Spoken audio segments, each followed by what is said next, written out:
lagi di awal bulan Desember, belum masuk tahun 2026 ya. Saya Karus. Tetap menemani Anda di acara Rumpi, No Secret. Ditemani oleh Daniel di pojok sana dan tentunya juga sudah hadir beberapa bintang tamu yang akan berbagi ceritanya. Yang pertama ada Ciki Fauzi. Iya Kak, Ciki akan bercerita apa yang dia lihat langsung dari beberapa titik bencana gitu ya. Kemarin ke mana aja? Aku sekitar Tanjung Pura, Langkat. Sumatera Utara. Sumatera Utara ya? Iya. Kemarin kan katanya mau sempat nyebrang juga ke Aceh. Nah, jalannya longsor. Padahal dari Tanjung Pura ke Aceh Tamiang tuh 1 jam 2 jam aja. Tapi nggak bisa dilewati. Memang akses longsor. Oh, iya. Nanti kita bahas ya, tapi sebelumnya kita ke pojokan dulu.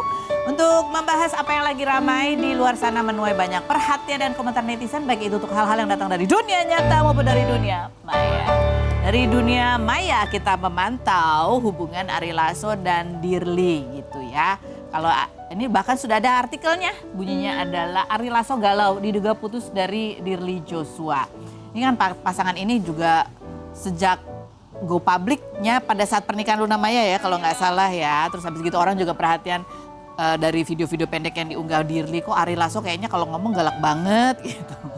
Nah ini netizen memantau kok kayaknya Dirly udah nggak follow Ari Lasso.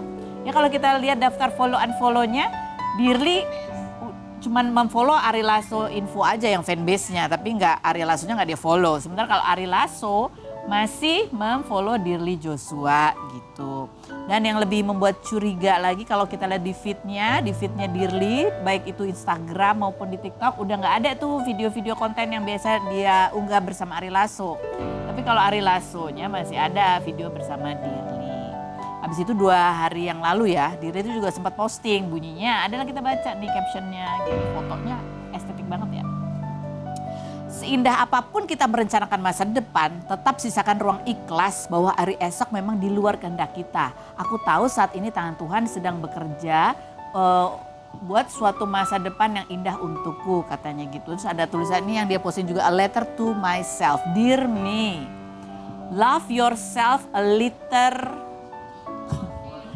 a bit more than yesterday. Make yourself a priority. Chase your goals and be grateful for the things you have. Be proud of yourself.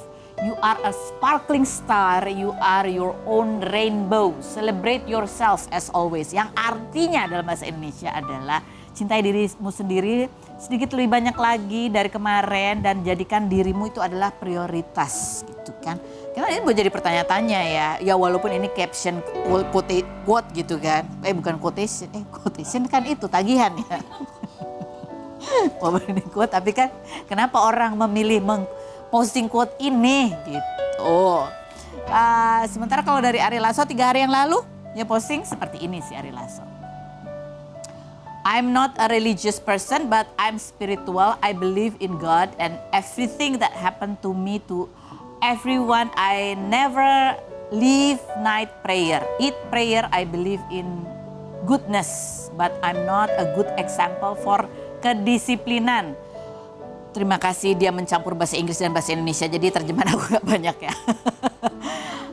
Dia mengaku orangnya gak disiplin bangun pagi ke gereja karena malam minggu pasti kerja sampai jauh malam. Bukan contoh yang baik bahwa perpuluhan hanya untuk gereja. Saya lebih lega jika perpuluhan adalah hak orang-orang pendeta, janda, orang-orang sakit, saudara-saudara dan teman-teman membutuhkan. Both good example of kelemah lembutan. I'm not good example of kelemah lembutan, dia bilang. Saya umur 19 tahun mengadu nasib ke Jakarta berbekal 65.000 jatuh bangun kalah less than zero, katanya gitu. Pernah di titik minus ya. Ini kita juga kenapa nih posting ini gitu. Padahal mungkin dia lagi merefleksikan diri.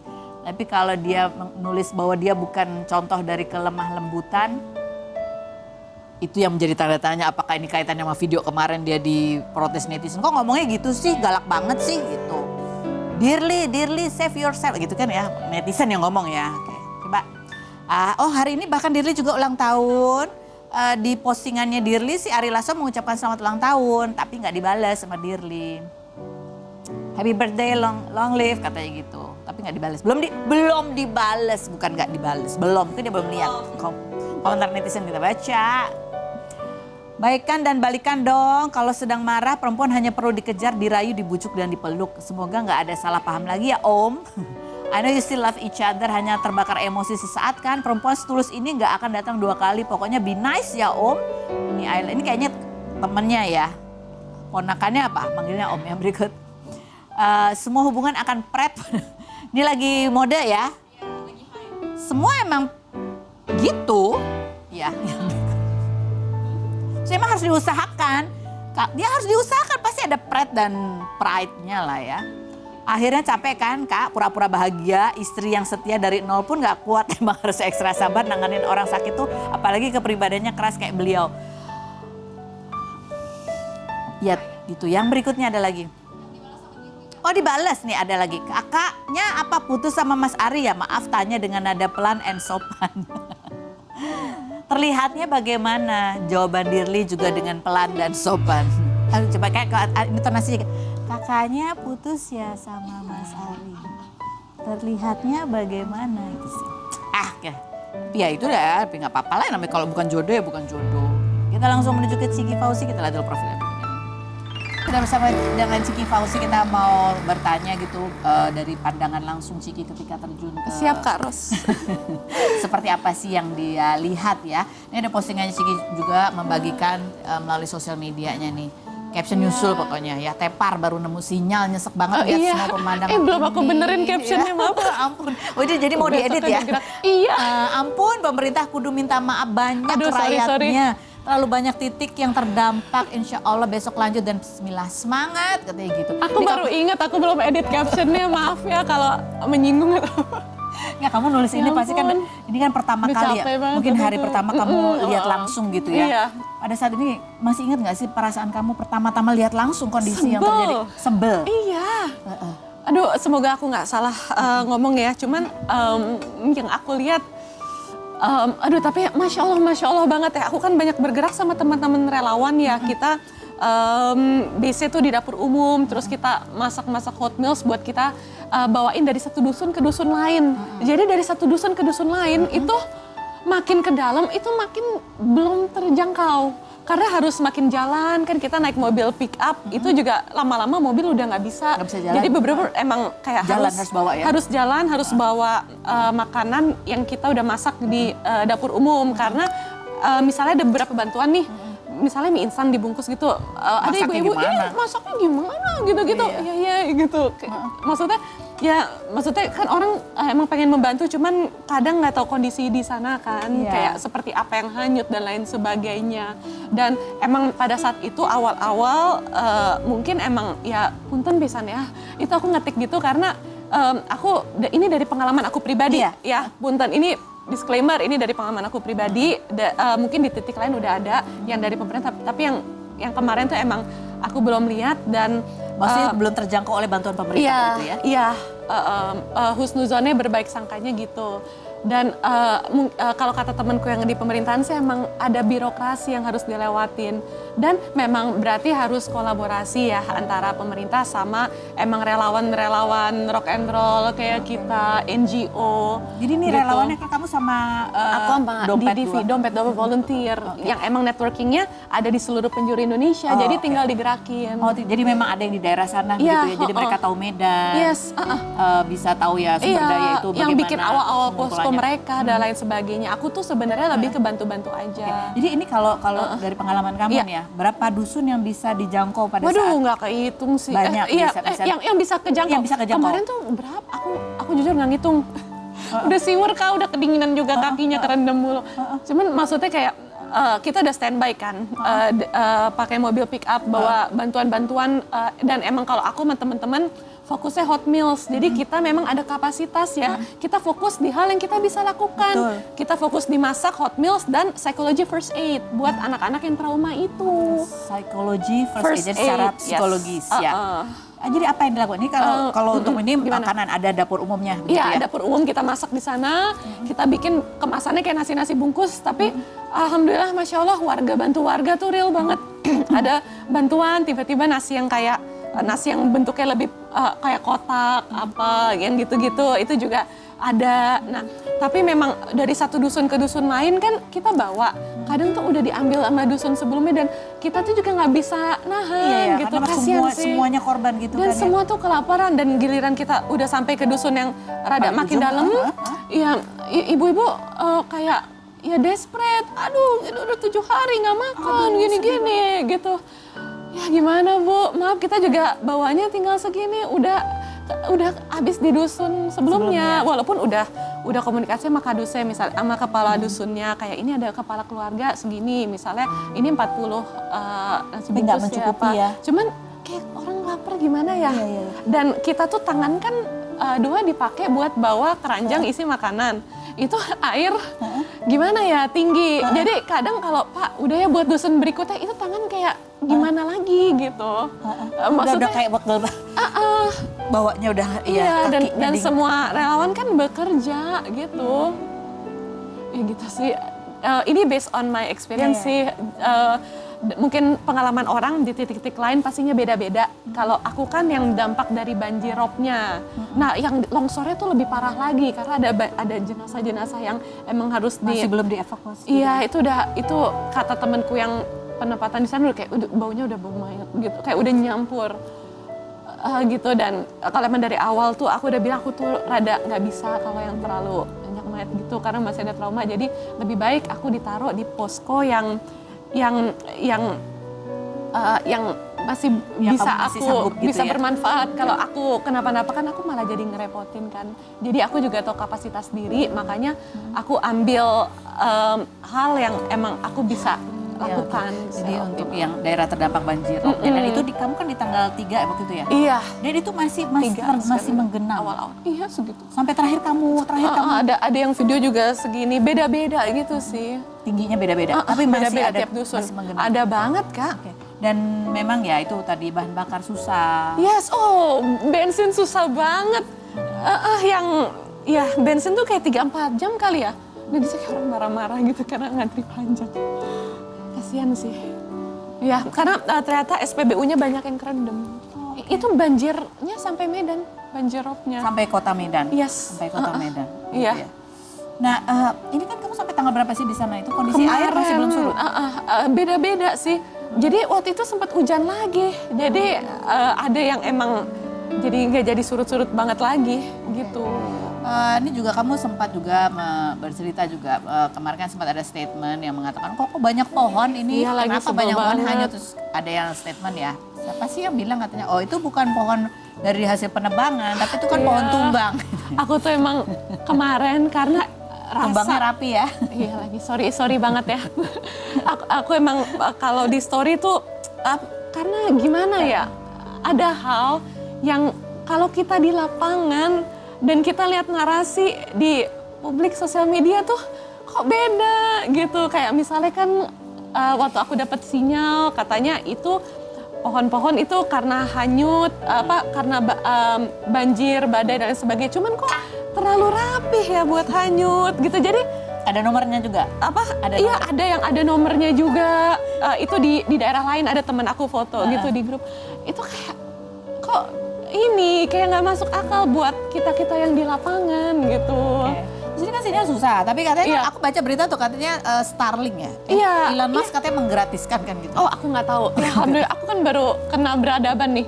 Jadi baru scroll juga tadi pagi. Jadi kamu sinyalnya tuh pakai sinyal yang biasa? Aku kalau malam-malam kita ke deket-deket peradaban itu ada sinyal, tapi kalau udah masuk ya udah nggak ada lagi. Listrik juga karena gardu-gardu utama tuh pada kerendam gitu. Jadi udah nggak ada listrik, ada beberapa tempat yang ya itu kan longsor apalagi nggak bisa dijangkau. Iya, lumpur sih Kak. Lumpur. Dan buat pijak tuh aku tuh kayak tebak-tebak banget. Karena dalam pasti kan. Iya, aku pernah masuk ke parit karena aku terlalu pede buat melangkah. Ternyata aku salah melangkah. Tapi akhirnya udah tahu kalau ada rumah itu berarti biasanya ada parit. Jadi kayak sesudah rumah sampingnya parit. Gitu. Karena emang nggak kelihatan kan. Dan kamu juga kan ada bantuan juga psikologi untuk anak-anak di sama teman-teman pasukan dongeng gitu. Wow, jadi itu aku ikut sama mereka sih teman-teman pasukan dongeng ya. Jadi sebelum teman aku yang jago dongeng gitu, kita kumpulin anak-anak supaya anak-anak bisa mengenal perasaan mereka. Dan itu banyak banget loh Kak yang takut sama bingung. Di post-it warna-warni ditempel, takut, bingung. Pas kita tanya, ya bingung, becak satu-satunya harta ibunya yang janda hanyut gitu. Bingung, orang tuanya di posko yang mana ya? Tapi alhamdulillah ternyata besok kayak ketemu gitu, beda di tempat tempat yang rada naik aja gitu, di beda dusun gitu. Jadi aku tuh ngelihat anak-anak tuh, aduh aku jadi takut salah nih ceritanya.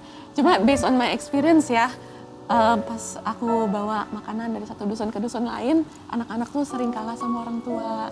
Tapi aku tahu orang tua juga lapar. Kayak misalnya dari yang kita udah masak, terus ini kan kayak sekian puluh buat dusun ini, terus kan mereka ngambil. Terus yang anak-anak tangannya kecil banget, tapi tangan aku habis kan buat megang. Terus begini, anak-anak nggak usah makan gitu. Tapi Ya karena semuanya lapar. iya, tapi aku tahu itu orang tua kayak gitu, insya Allah pasti ngasih anaknya makan. Cuman itu emang semua orang kelaparan dan marah gitu. Tapi aku tahu marah mereka tuh Bisa dipahami ya, frustrated. frustrasi. Dan kita para relawan, para NGO itu ada batasannya. Kenapa butuh bantuan pemerintah untuk bikin hal yang emang lebih signifikan dan besar seperti sanitasi. Lah, kita kan kapasitasnya belum sampai situ ya gitu. Kita tuh first aid dulu, bantuan utama yaitu perut yang lapar dan berteriak gitu. Tempat-tempat penampungannya tapi mereka biasanya di mana itu? Banyak, nggak banyak sih. Ada di beberapa titik yang itu kan tinggi ya. Kadang di jalan-jalan yang rada naik. Jadi jalan itu emang ya kan mostly rada naik kan, yang ada rada di semen. Tapi nggak semua juga. Itu biasanya jadi ada posko. Yang penting tinggi dan tidak tergenang. Jadi tapi mereka ketutup ada tenda itu? Ada beberapa ada tenda, tapi ya lama-lama udah wah gitu. Ya gimana ya Kak Jadi ya? tendanya belum mendapatkan tenda proper. Yang penting hidup dulu gitu. Yang penting Aduh punten pisan ya, aku takut salah kata-kata. Tapi itu sih. kan yang kamu lihat ya? Karena ya dan ada di beberapa masjid, alhamdulillah masjid itu rada tinggi. Jadi mau Kristen kan di beberapa tempat tuh kayak emang aku lihat babi-babi ngambang gitu ya. Berarti kan kita bisa lihat agamanya tuh mix. Ada yang berkerudung, ada yang piara babi gitu-gitu. Semua kita bantu pastinya. Nah di situ pun ya semuanya ya menghangatkan diri di posko yang ada di masjid gitu. Yang penting kering dulu. Jadi dari pengalaman ya, dari pengalaman dan yang dilihat gitu dari Ciki sendiri gitu ya, bahwa membutuhkan kayak pemerintah itu kayaknya punya lebih banyak besar daya untuk bisa memberikan bantuan yang lebih besar lagi pemerintah dan sih. tenaga yang lebih banyak lagi begitu ya. Warga bantu warga. menjangkau. Oh kita terdepan. Orang Indonesia Kak dari dulu nggak berubah baiknya. Kalau menurut aku kan di kerelawanan udah cukup lama ya. Hatinya nggak berubah, apalagi sekarang lewat ada media sosial media, kebaikan itu bisa tertular. Kita lihat kayak Ferry Irwandi atau Pras Teguh dan Kak Zaskia Adiameka, Teh Indah Dari dan lain sebagainya tuh kebaikannya bisa affecting others itu karena ada sosial media. Tapi dari dulu Indonesia menurut aku orang-orangnya ya, warganya kebaikannya nggak berubah. Dan kita udah jadi garda terdepan nih buat ngebantu sesama warga. Tapi the next step we need pemerintah. Iya. Tetap ya walaupun masyarakat sekitar itu tetap membantu gitu. Dayanya lebih besar dan bisa. punten ya Kak, karena ini di TV aku juga mau bilang punten pisan harus dari hulunya. Dari penebangan-penebangannya, dari tambang-tambangnya. Ayo dong yang punya wewenang mikirin ini nyawa bukan ini bukan angka. Ini bukan hanya statistik. Ya mungkin orang-orang yang di atas itu harus ada experience yang berinteraksi langsung ya. Jadi tahu itu nyawa rakyat kalian loh harus diperjuangkan lewat kebijakan kalian. Jangan hanya kebijakan tuh memperkaya segelintir orang, tapi dampak rusaknya itu buat lebih berjuta-juta orang lagi. Coba itu nanti dihisap berat loh Pak, Bu. Please think about it. Hidup tuh nggak cuma dunia doang. Sorry ya Kak, nggak apa-apa. Mumpung ini ada portalnya, ya semoga yang disuarakan walaupun kecil bisa terus duplicate. memberikan mengingatkan gitu hal yang baik. Ciki nanti kita ngobrol lagi ya. Terima kasih loh kalau kamu sudah meluangkan Ya Allah. bukan cuma Sorry kalau ada tapi salah-salah juga kata ya. tenaganya. Enggak, ini kan berdasarkan pandangan kamu dan pandangan yang kamu lihat langsung, kamu dengar langsung, kamu alami langsung begitu. Ya. Berikut ada bintang tamu kita selanjutnya, ini ada Wulan gitu ya. Wulan kemarin membagikan kisahnya, kesedihannya ketika dia merasa menjalani hubungan yang penuh dengan kekerasan gitu ya. Kita lihat dulu profilnya berikutnya. Baik, kita sudah bersama dengan Wulan dan ini ditemani oleh sahabatnya Elsa begitu ya. Kita lihat dulu postingannya Wulan, postingan Wulan dulu dan tadi pagi juga Fandri juga sudah ada statementnya begitu ya. Kita mau tanya ke Wulan apa benarkah apa yang diutarakan oleh Fandri. Kita lihat dulu berikut ini videonya. Nah, ini ada foto-foto yang kamu sempat share juga ya, beberapa lebam di tangan-tangan kamu. Ini tangan ya? Ada apa? Di kaki juga ada? Iya, paha. Paha kaki juga, terus kemudian ada patah juga di ini ya, sempat jari. Nah, ini kan kalau dari keterangannya Fandri bahwa itu aku tanya, benar nggak kamu kalau lagi emosi, marah emang suka mengancam, ingin menyakiti diri sendiri? Hal itu terjadi ketika apa yang dia yakinin ke Wulan ternyata berbohong. Oh iya, tapi kalau dia sendiri kan kamu bilang dia juga melakukan apa ya, dia tidak bisa mengontrol emosinya, dia menyakiti kamu juga.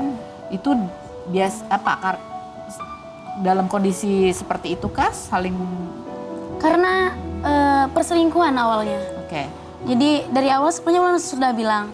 Dari pas dia minta kolaborasi bareng Wulan bilang ini kalau kita kolaborasi aja ya, jangan sampai jauh karena aku nggak bisa nih kalau untuk main-main karena aku tipikal orang yang memang seperti tadi Wulan bilang, Wulan tuh butuh sosok laki-laki.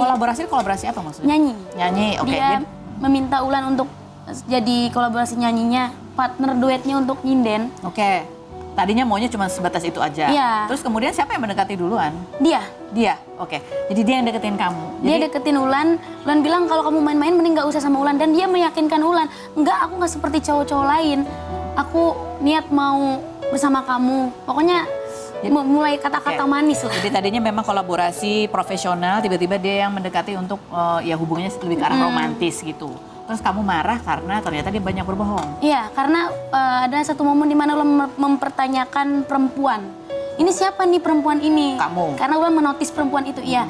Kok foto-fotonya ada di Instastory kamu, Instastory dia. Dia bilang dia itu perempuan yang obses sama dia, tergila-gila sama dia. Karena dia anak salah satu fanbase gitu. Jadi kekerasan itu kamu marah, itu betul ya, kamu marah, setiap kamu marah kamu memang selalu menyakiti dirimu sendiri? Nggak Betul, menyakiti juga, nggak sampai lebam-lebam seperti itu lebam semuanya karena ulah dia. Karena ulah dia. Iya. Benarkah lebam-lebam di tangan kamu itu terjadi ketika kamu mengancam kamu mau lompat? Selain berikut ini, jangan kemana-mana, tetap di Rumpi Hipnosis.